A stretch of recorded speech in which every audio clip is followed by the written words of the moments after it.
አከራዮች የቤት ኪራይ መጨመር ተከለከሉ፣ ግን አማራጭ ቀርቧል። ስለ ቀጣዩ የኪራይ ሁኔታ ሰኔ መጨረሻ ላይ የሚገለጽ ሲሆን የተከራይ አከራይ ውል ለመፈጸም በኦንላይን ምዝገባ ሊጀመር መሆኑም ተነግሯል። በሌላ በኩል ደግሞ ከአዲሱ ታርጋ ጋር በተያያዘ አዲስ መረጃ ይፋ ተደረገ። አዳዲስ የሰሌዳ ታርጋዎችን ከውጭ ለማስገባት ከመንግስት ጋር የ12 ቢሊዮን ብር ግዙፍ ውል በመፈራረም አንድ የግል ድርጅት ወደ ስራ መግባቱን የታወቀው። ሰሌዳው የቺፕ ቴክኖሎጂ የተገጠመለት ሲሆን የተመረተውን በቻይና እንደሆነ ተገልጿል። የታክስ ነጻና የግብር እፎይታን በተመለከተ ያገኘናቸውን አዳዲስ መረጃዎች አንድ በአንድ ወደ እናንተ እናደርሳለን። እስከ መጨረሻው አብራችሁን ቆዩ። የአከራይና ተከራይ ግንኙነትን በቴክኖሎጂ ለማዘመንና በዘርፉ የሚታዩ አለመግባባቶችን በዘላቂነት ለመፍታት በተጀመረው የዲጂታል ምዝገባ ሂደት እስካሁን ወደ 500 ሺህ የሚጠጉ ቤቶች ወደ ሲስተሙ መግባታቸውን የአዲስ አበባ ከተማ ቤቶች ልማትና አስተዳደር ቢሮ አስታወቀ። የቢሮው ኃላፊ መቅደስ ወልደ ጊዮርጊስ እንደገለጹት ይህ አዲስ አሰራር በቤት ኪራይ ዋጋ ላይ ያለ አግባብና ያለምንም ምክንያታዊ መነሻ ይደረግ የነበረውን ያልተገባ ጭማሪ ሙሉ በሙሉ ያስቀራል። ወደ ዲጂታል ቋቱ የገቡት እነዚህ የኪራይ ቤቶች በየትኛው ክፍለ ከተማ፣ ወረዳ አልፎ ተርፎም በየትኛው ብሎክ ላይ እንደሚገኙ ሙሉ መረጃቸው በግልጽ የሚታወቅበት ደረጃ ላይ እንደደረሰ ተነግሯል። ይህም አከራዮች ቤታቸውን ስለማከራየታቸው መረጃ የመደበቅ ዕድል እንዳይኖራቸው የሚያደርግ መሆኑን ኃላፊዋ አብራርተዋል። በአዲሱ አሰራር መሰረት አከራዮች በራሳቸው ፍላጎትና ተነሳሽነት ብቻ የቤት ኪራይ ዋጋ መጨመር አይችሉም ብለዋል። መንግስት በየዓመቱ አንድ ጊዜ የከተማዋን ተጨባጭ ሁኔታ ያገናዘበ የገበያ ጥናት ካካሄደ በኋላ የገበያ እድገት መኖሩ ሲረጋገጥ በየዓመቱ ሰኔ 30 ላይ በሚያወጣው ይፋዊ መግለጫ መሰረት የዋጋ ጭማሪውን በመቶኛ ይወስናል። ኃላፊዋ ለአብነት ሲያስረዱም የአንድ ቤት ኪራይ 1000 ብር ቢሆን አከራዩ በራሱ ፈቃድ ዋጋውን ማሳደግ አይችልም። በመንግስት ውሳኔ መሰረት የሚፈቀደው ጭማሪ 10 በመቶ ወይም 100 ብር ብቻ ከሆነ ዋጋውን ወደ 1100 ብር ማሳደግ የሚቻለው በዚያው ህጋዊ አሰራር መሰረት ብቻ ነው። ከዚህ ውጭ የተጋነነ ዋጋ የሚጨመርበት ምንም አይነት አሰራር እንደማይኖር አስገንዝበዋል። የአከራይና ተከራይ ውል ምዝገባ ከተጀመረ በአሁኑ ወቅት የ2 ዓመት ገደማ መሙላቱን የጠቀሱት ኃላፊዋ ቀደም ሲል ምዝገባው የሚከናወነው ሁለቱም ወገኖች በአካል በመቅረብ እንደነበር አስታውሰዋል።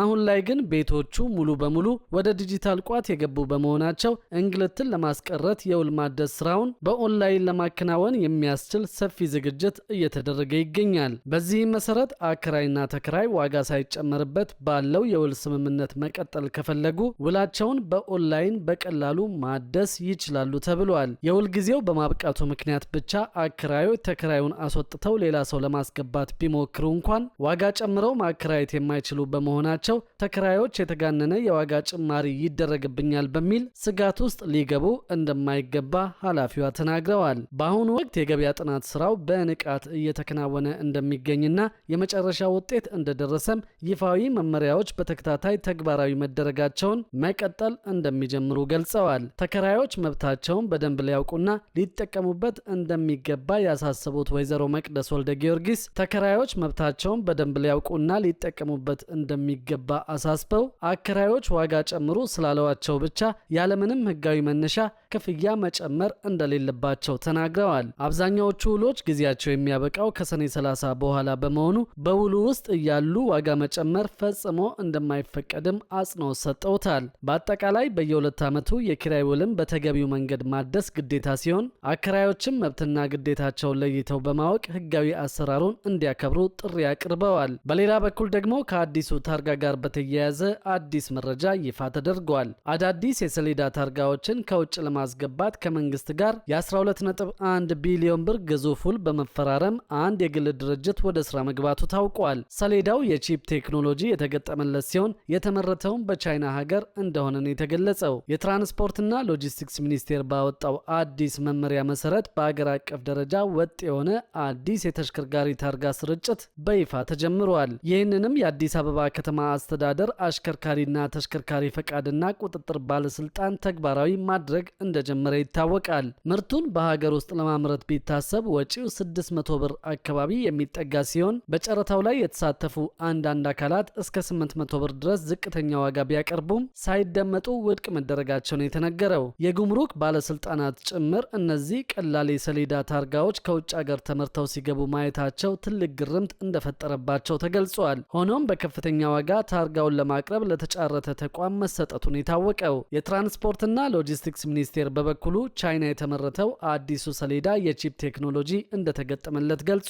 ቴክኖሎጂው የተሽከርካሪውን አይነትና የባለቤቱን ማንነት የሚገልጽ በመሆኑ ሰሌዳው እንዳይሰረቅና ለቁጥጥር እንዲያመች ታስቦ የተሰራ እንደሆነም ነው የተነገረው። በትራንስፖርትና ሎጂስቲክስ ሚኒስቴር የትራንስፖርት አገልግሎት ቁጥጥር ዘርፍ ኃላፊ አቶ አሰፋ ሀዲስ ሰሌዳው ኢትዮጵያ ውስጥ ያልተሰራበትን ምክንያት ሲገልጹ ኢትዮጵያ በአንድ ጊዜ 4 ሚሊዮን ሰሌዳ የማምረት አቅም የላትም ብለዋል። በዚህም ምክንያት ጨረታ ወጥቶ በጨረታ ባሸነፈው የቻይና ኩባንያ በዓለም አቀፍ ደረጃ የኢትዮጵያ መለያ የሆነው ኢቲኤች ታክሎበት ቻይና ውስጥ እንዲሰራ መደረጉን ገልጸዋል። አዲሱ ሰሌዳ በአዲስ አበባ በሚገኙ 11 ቅርንጫፍ ጽህፈት ቤቶች እየተሰጠ ሲሆን ለግል ንግድ ተሽከርካሪዎች 56 ሺህ ብር ክፍያ ተተምኗል። የኤሌክትሪክና የተፈጥሮ ጋዝ ተሽከርካሪዎች 44500 ብር ሲከፍሉ ለነዳጅ የከተማና ሀገር አቋራጭ አውቶቡስ 9400 ብር ክፍያ ተቀምጧል። ለህዝብ ማመላለሻ ታክሲዎች 11700 ብር ከፍለው የተሽከርካሪያቸውን ታርጋ እንዲወስዱ ተወስኗል። ሚኒስቴሩ የአዲሱን ሰሌዳ